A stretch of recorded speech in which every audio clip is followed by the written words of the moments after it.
tai Lietuvos psichologijos studentų asociacijos aktyvę narę Moniką Marcinauskaitę.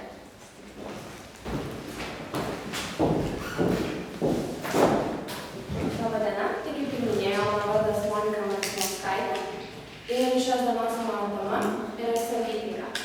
Taigi, kas tai yra? Kas yra savitaiga arba kitaip autosugestija? Mokslas ją aiškina kaip įtaiga adresuota sau. Tačiau yra sakoma, kad savitaiga leidžia žmogui tapti, kuo jis nori, turėti ir daryti, ką nori. Savitaiga tai psichinės reguliacijos metodų tokių kaip relaksacija, joga, autogeninės treniruotės pagrindas.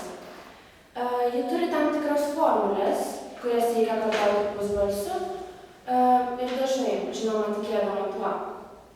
Bet yra kitokių metodų, pavyzdžiui, traukos dėsnis. Viskas, kas gyvenime įvyksta, kiekviena smulkmena, kiekvienas pats nuostabiausias ir gražiausias įvykis mūsų gyvenime, tai dėka traukos dėsnio. Mūsų mintis materializuojasi, todėl jei galvojame, tačiau galvokime apie didelius dalykus, taip yra pasakęs Donaldas Trumpas. Einšteinas išsiaiškino, jog visada viskas, kas yra visatoje, sudaryta iš energijos. Tai, ką liečiame, valgome, matome, taip pat sudaryti iš energijos, o mes nesame kitokie. Mes, kai galvojame, mes paskiriame ir suduriame tam tikrą magnetinę informaciją, kuri po kurio laiko materializuojasi. Tačiau reikia mokėti tinkamai ir taisyklingai galvoti, jeigu norite, kad išsipildytų tai, ką iš tikrųjų jūs galvojate. Dažniausiai žmonės galvoja, ko jie nenori. Aš nenoriu būti atstumtas, aš nenoriu likti skaudintas, aš nenoriu, kad mano šeima subyrėtų. Tai jūs pasakote to, ko jūs nenorite. Jūs turite visai sakyti tai, ir pasąmonėje, ko jūs norite.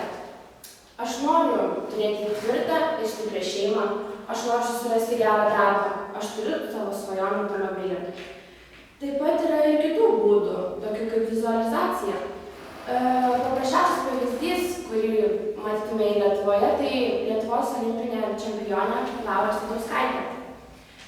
Ši sportininkė per vieną interviu prasitarė, jog dar prieš išvykstant į olimpinės žaidynes į savo namuose buvo pasidariusi auksinį medalį.